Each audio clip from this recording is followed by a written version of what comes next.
je suis très fier de participer à cette conférence débat en compagnie de professionnels émérites et justement qui ont enrichi vraiment cette thématique. Vraiment, nous avons eu la contrainte du temps, nous n'avons pas pu effectivement donc, approfondir quelques thématiques, mais ce serait une occasion, Inch'Allah, certainement, pour effectivement d'autres signes.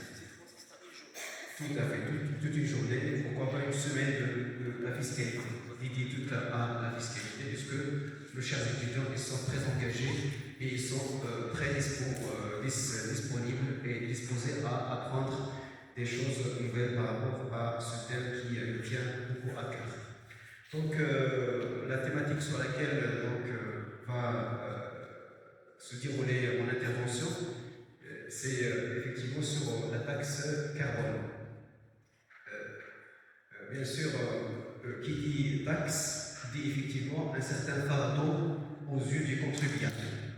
Donc, quand on parle d'une taxe, l'introduction d'une taxe, d'une nouvelle taxe au niveau du tissu fiscal, dans la politique fiscale, là vraiment le contribuable il pourrait la concevoir comme étant, au niveau de sa représentation, comme étant une certaine pression supplémentaire au niveau de sa contribution au niveau des impôts. Mais effectivement, je vais essayer de voir, d'avoir un peu la vision de quelqu'un de neutre pour voir effectivement quels sont, est-ce que vraiment la taxe carbone est un levier clé de la politique, vraiment de la politique fiscale du Maroc. Certes, oui, c'est un levier clé, c'est une clé, pardon, de la politique fiscale au Maroc. Oui, c'est vrai, mais à quel coût? Donc, en tant que chercheur, vraiment, on pourrait voir la chose de toutes ces facettes, des facettes positives et négatives. Vous savez qu'en 2023, selon les statistiques offertes par l'Office d'échange, les importations en produits énergétiques ont atteint 122 milliards de dirhams. Rien que pour les importations, rien que pour les produits énergétiques. Et donc, vraiment, ça pose un vrai problème sur un fardeau, si vous voulez, une pression, et ça présente un déficit vraiment sur une économie émergente telle que celle du Maroc. Donc, le pays, notre pays, avec ses décideurs, bien sûr, les décideurs politiques, le gouvernement a décidé en 2025 d'introduire une taxe dans la loi de finances 2025 appelée taxe carbone. Et donc l'objectif de cette taxe, effectivement, c'est de réduire un peu cette pression, ou bien cette facture pétrolière, puisque le Maroc n'est pas un pays producteur du pétrole, donc l'ensemble de notre source en pétrole est importée essentiellement, et donc effectivement ça présente une facture pétrolière très lourde sur l'économie, sur la finance publique du Maroc. Donc bien sûr avec un contexte qui donc le Maroc il est convaincu et il est donc un des paris dans lesquels il s'est engagé très fortement, c'est celui de la protection de l'environnement. Donc, ce phénomène, ou bien ce pari, bien sûr, le Maroc a justement fait beaucoup d'efforts, elle a donc avancé beaucoup de pas, effectivement, par rapport à la protection de l'environnement. Et donc, bien sûr, la finalité économique, bien sûr, pour toutes les économies nationales, la finalité économique prime, elle est importante. C'est-à-dire, on cherche, en tant qu'économiste, en tant que décideur politique, en tant que gouvernement, on cherche à ce que notre économie soit une économie compétitive. On cherche à ce que notre économie soit, ou bien croît avec des taux de croissance, pourquoi pas à 2 chiffres. Mais le paradoxe, ou bien le problème, le problème pour lequel on fait face, c'est que il y a une certaine corrélation positive entre la croissance économique et la dégradation de l'environnement, ou bien, on va dire, de la biodiversité. Si on voudrait croître, si on voudrait assurer une croissance économique un peu plus importante, généralement il y a des effets d'entraînement qui sont négatifs sur l'environnement. Donc bien sûr, l'État il a pensé à ce que garder cette compétitivité de notre économie nationale, tout en cherchant à instaurer des politiques, des outils pour réduire un peu cette facture qui est une facture énergétique, surtout pour les industries qui sont, on va dire, énergivores. Donc l'instauration de cette taxe carbone s'inscrit dans ce contexte-là, là où il y a ce souci de devoir croître, avoir une économie nationale effervescente et en relance rapide, mais en même temps sans pour autant apporter justement des effets négatifs sur les ressources naturelles qui sont, on va dire, qui sont rares. Surtout, effectivement, avec les circonstances, la conjoncture climatique que nous vivons et que la planète, tous les pays de la planète en souffrent. Vous savez, les effets des changements climatiques, la sécheresse, le stress hydrique, la dégradation de la biodiversité. Donc, personne ne peut nier ces impacts négatifs sur l'environnement. Donc, tout le monde est conscient. L'essentiel, maintenant, c'est de passer à l'acte. On est arrivé, justement, c'est plus que jamais le temps de passer à l'acte pour justement apporter des politiques pour réduire cet effet sur l'environnement, bien sûr sans porter atteinte à l'économie. Donc on cherche à avoir toujours le progrès économique sans justement porter atteinte à l'économie, justement à l'économie ou à l'environnement. Et donc bien sûr, voilà, ce coût élevé, le coût élevé qui est posé par le recours à des énergies fossiles dans toute notre industrie, surtout les industries qui utilisent le pétrole, qui utilisent les industries qui sont plus, on va dire, accusées d'être énergivores, par exemple le ciment, le secteur de l'acier, le secteur des constructions, le secteur des industries, on va dire, qui utilisent le transport aussi. Donc, ces industries-là, c'est le temps de les réorienter vers l'utilisation des sources d'énergie renouvelables. Donc, on avait fait des campagnes de sensibilisation, mais c'est insuffisant.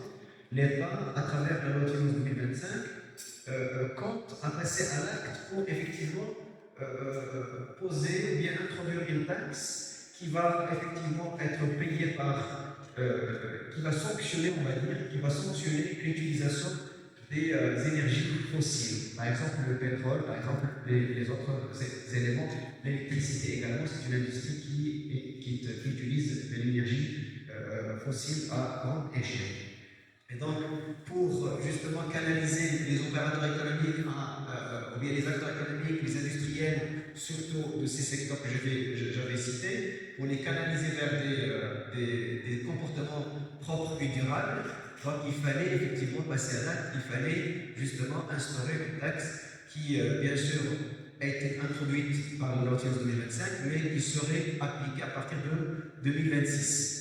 Et qui va avoir une approche progressive pendant 10 ans. Vous savez, parce que effectivement, quand il y a un changement, surtout quand on touche l'approche des contribuables, là, il y a effectivement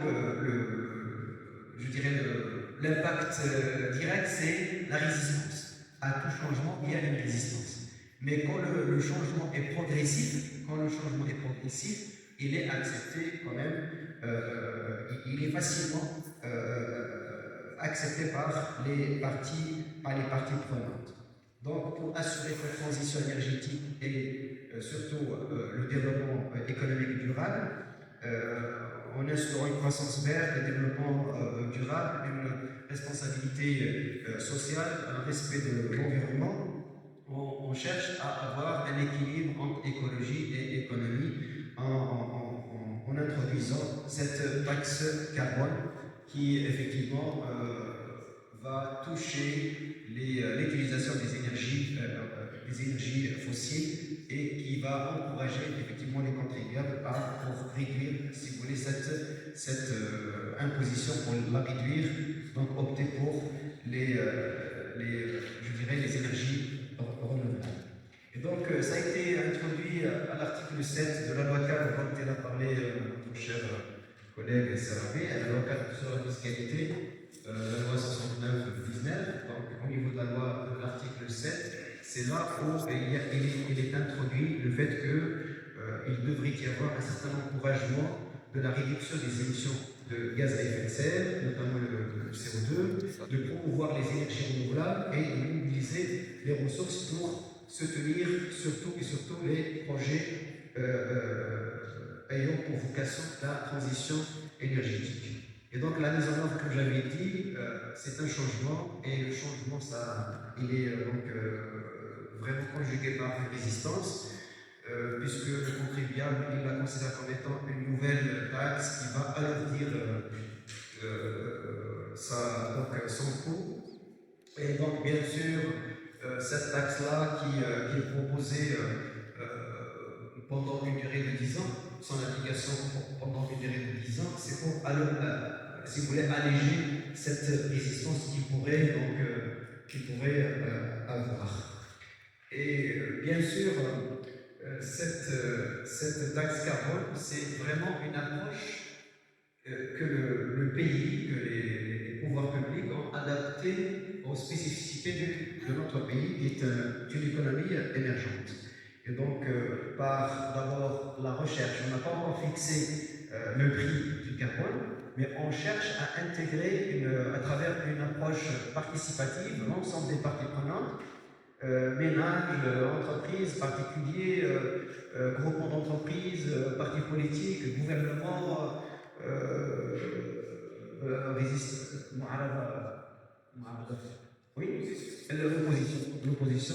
l'opposition, toutes les parties prenantes qui pourraient être intégrées pour effectivement sortir par un modèle qui serait accepté par tout le monde. Et donc la fixation, le premier défi, c'est la fixation du prix du carbone. Effectivement, le fait de respecter le principe de pollueur-payeur. Si je suis pollueur, je dois quand même assumer la responsabilité pour payer. Malheureusement, on n'est pas encore, même à l'échelle internationale, même dans les pays les plus développés, les économies développées, comme par exemple les États-Unis, les grands pollueurs, malheureusement, elles bénéficient de cris divers. Ça a été déjà dit dans un. Tout à fait. Voilà.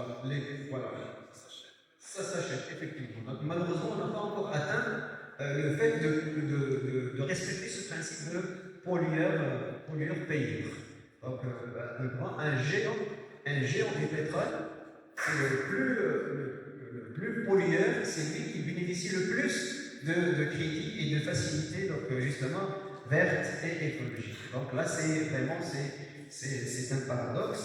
Mais on cherche effectivement dans notre pays à arriver à justement instaurer ce principe de pollueur-payeur, et par donc l'instauration d'un certain système de gouvernance, par l'instauration de l'IMANOR, l'Institut marocain de normalisation, pour effectivement, c'est un institut qui est neutre, de certification, comme entité chargée de valider le bilan carbone des entreprises. Donc c'est en introduisant un institut neutre pour justement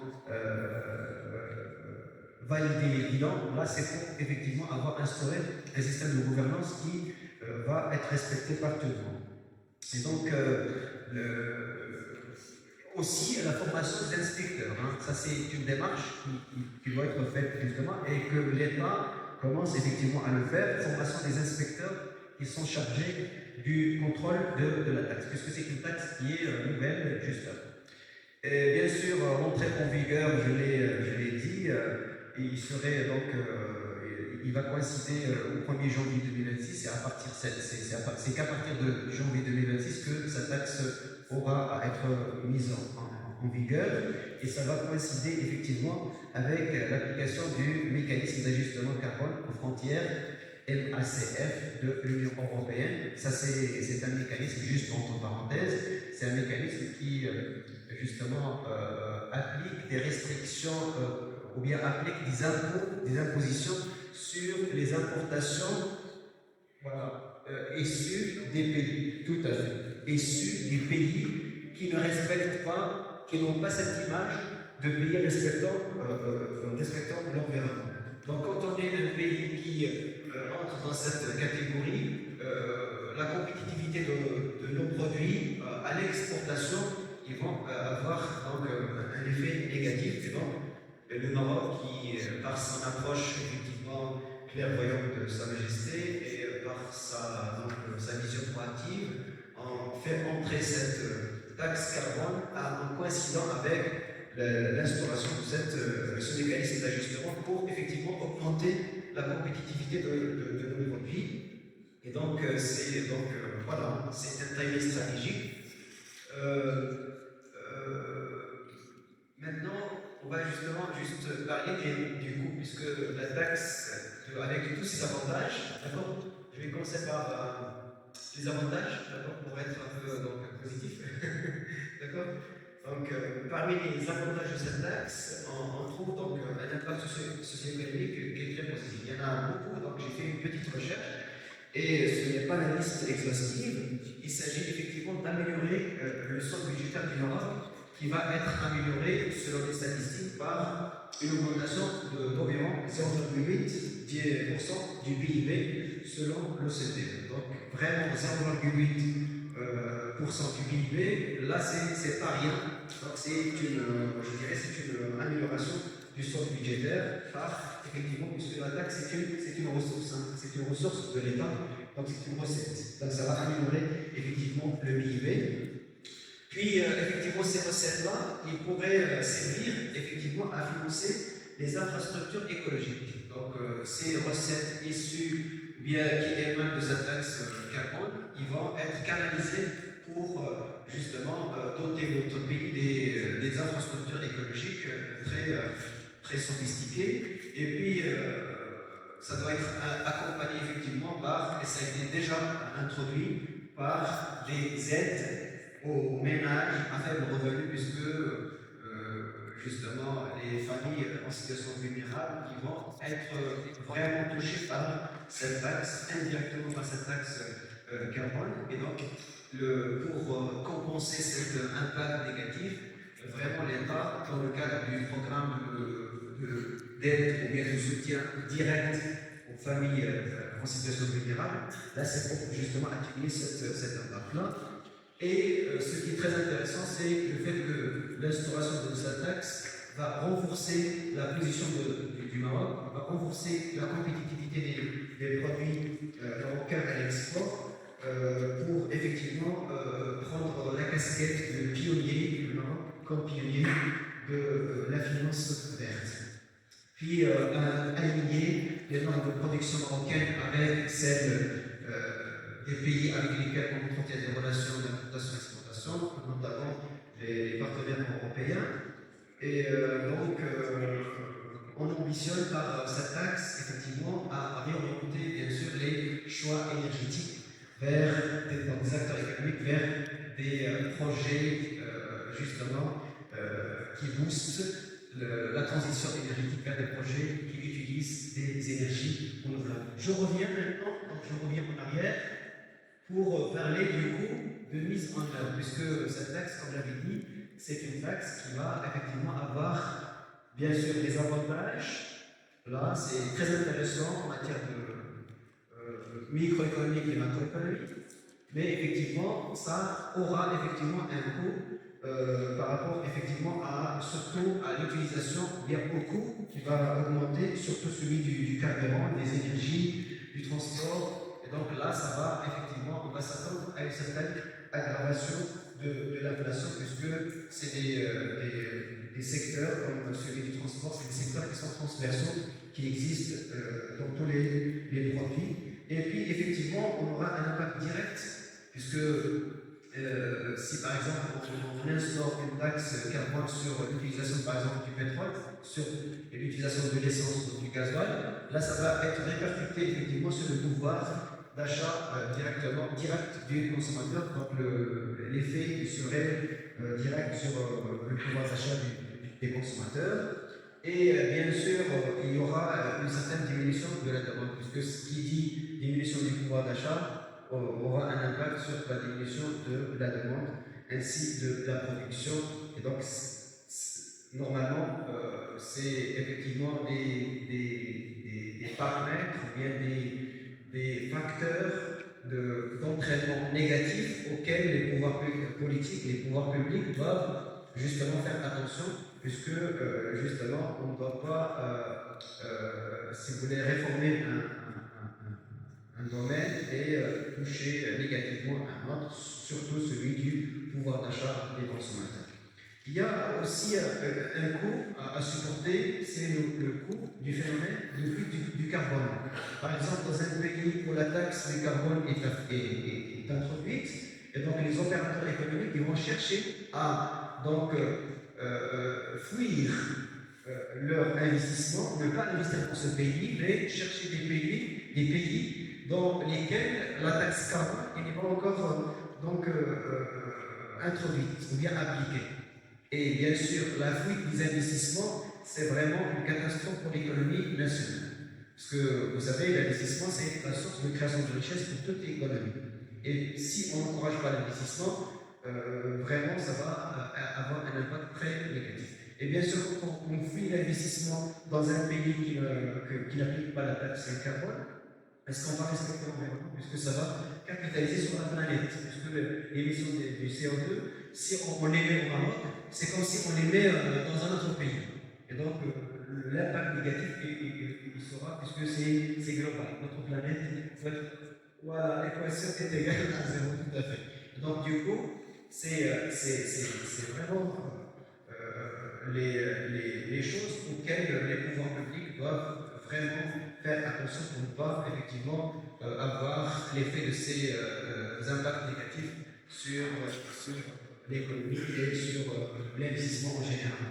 Donc, comme solution à apporter, peut-être chercher à, en même temps l'introduction de cette taxe, introduire également des subventions et des aides aux technologies vertes et propres. C'est-à-dire, si par exemple une entreprise utilise des énergies fossiles, il cherche à canaliser ou bien à changer ces énergies fossiles en énergie renouvelable, il doit effectivement avoir non pas seulement cette restriction, mais avoir une incitation, avoir un encouragement, avoir une récompense, puisque l'investissement dans des énergies renouvelables, c'est un investissement à court terme qui est lourd. Et donc, si par exemple un opérateur économique voit que l'État l'encourage par des incitations financières directes à utiliser ou bien à canaliser sa production vers des projets énergétiques verts, donc là, ça va justement l'encourager à le faire.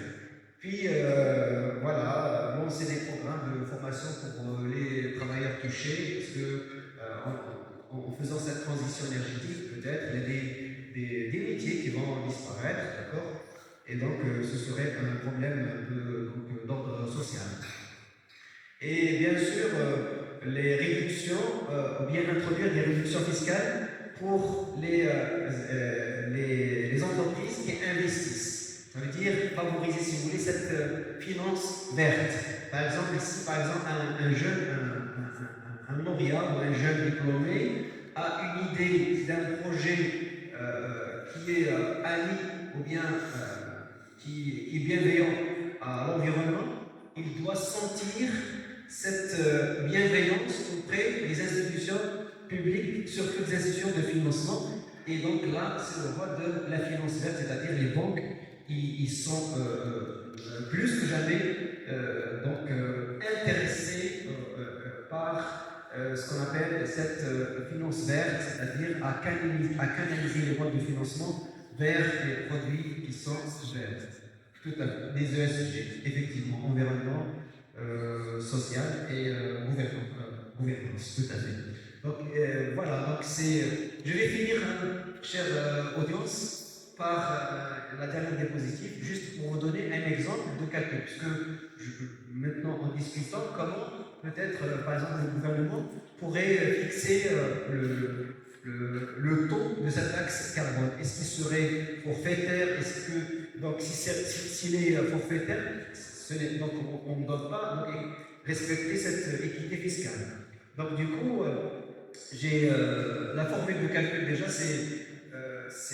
pour calculer le taux de carbone sur un combustible spécifique, on calcule le produit, c'est le produit entre émissions de CO2 fossile pour un combustible que multiplie le taux général de la taxe carbone. Donc on fixe un taux général de la taxe carbone, c'est le prix, d'accord?